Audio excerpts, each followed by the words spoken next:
काय हो, हां, बोल ना. एखाद्या स्त्रीचा नवरा एक्सपायर झाला तर तिचा हां. स्ट्रगल चालू होतो तिथून पुढे आयुष्यात. हं. मग तसंच पुरुषांच्या बाबतीत पण होतं का? हो, होतं ना असं स्ट्रगल तर खूप होतं.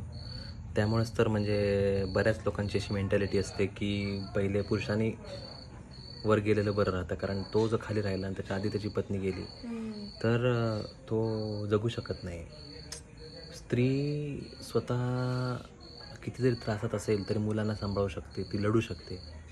पण पुरुषाला ते जमत नाही म्हणजे. बऱ्याचदा त्याचं घर म्हणजे पूर्ण उद्ध्वस्तच होऊन जातं म्हणजे. हम्म. त्याला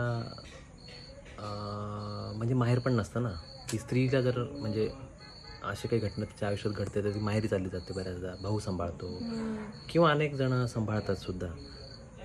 पण पुरुषाचं कसं असतं ना, तो पुरुष आहे.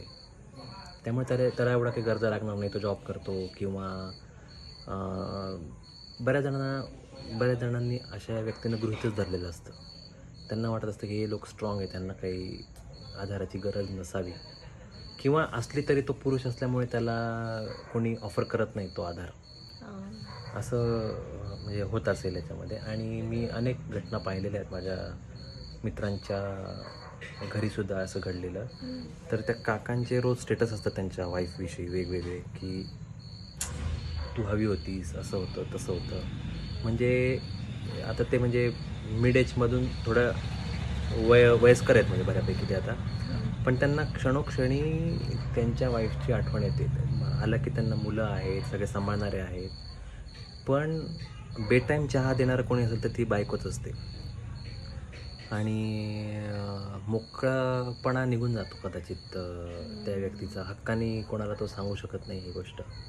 एखाद्याला सकाळी 4ला पण ची इच्छा येऊ शकते. संध्याकाळी 9ला पण वाटत असेल चहा घ्यावा. पण तो त्याच्या सुनेला, मुलांना ही गोष्ट मला नाही वाटत की सांगत असेल, की मला आत्ता चहा हवा आहे किंवा मला काहीतरी अजून इतर गोष्टी पण असू शकतात त्याच्या. तर तो ती सांगत नाही. ती फक्त बायकोच असते, की जी त्याला म्हणजे ते वेळ काळ असो नसो ती सगळं त्याच्यासाठी करत असते. त्यामुळे मला असं वाटतं, की हा खूप मोठा स्ट्रगल आहे पुरुषांसाठी सुद्धा. जर त्यांचे लाईफ पार्टनर त्यांच्या आयुष्यात नाही आहे.